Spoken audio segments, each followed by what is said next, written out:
commemorated 9/11. 14 years, sisters and brothers, since 9/11. We talk about the over 3,000 Americans who fell on that day. Brothers and sisters and children of people, of Americans here, including Muslim Americans. Nobody wanted to talk about the hundreds of thousands, if not millions, of Muslims across the world who were killed because of 9/11 on our taxpayer dollars.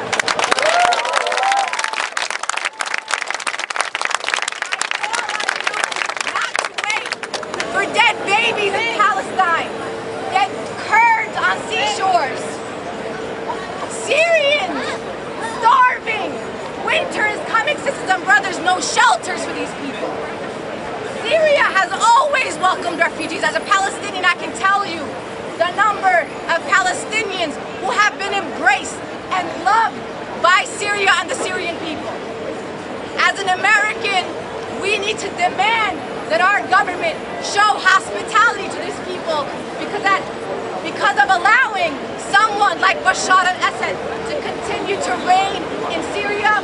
We too are complicit in the Syrian refugee crisis and the murders and executions that have happened in Syria.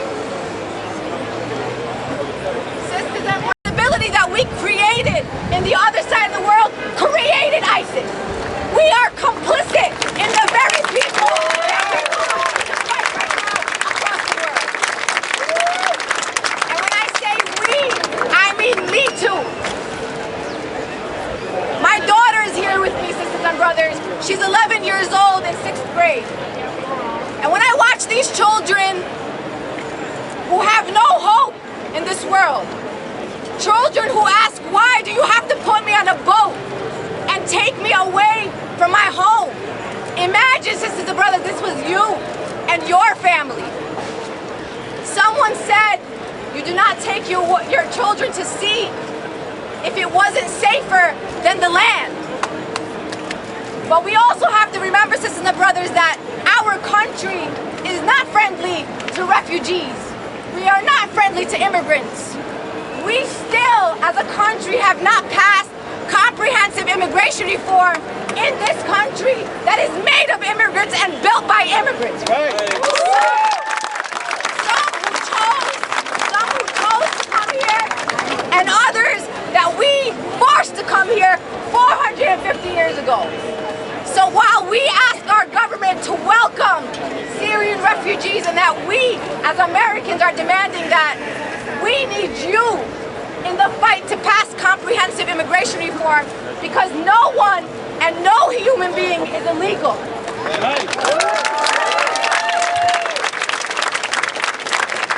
We have people right now vying to be your president of the United States of America.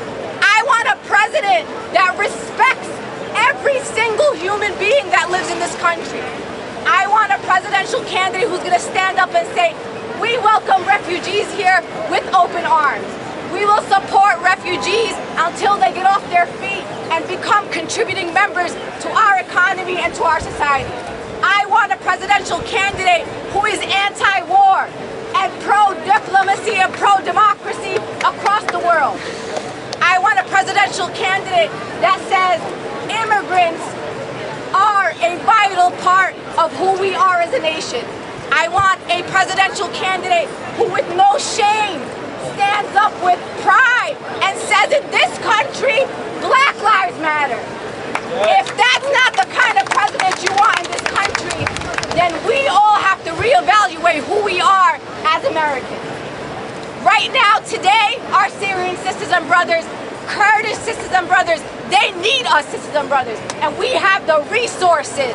We ain't going back into your pocket. There's plenty of resources out there, and we need to demand that our allocations and our resources that we gave our government are used for the right reasons. So I count on you and your families and your friends and your supporters to call on the U.S. government to welcome refugees, because in New York City, we welcome everyone to New York City. That's right. Because this is ours. Park right here is our park.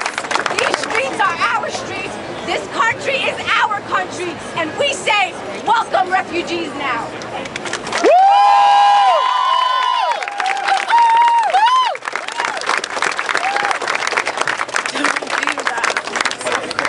It was good.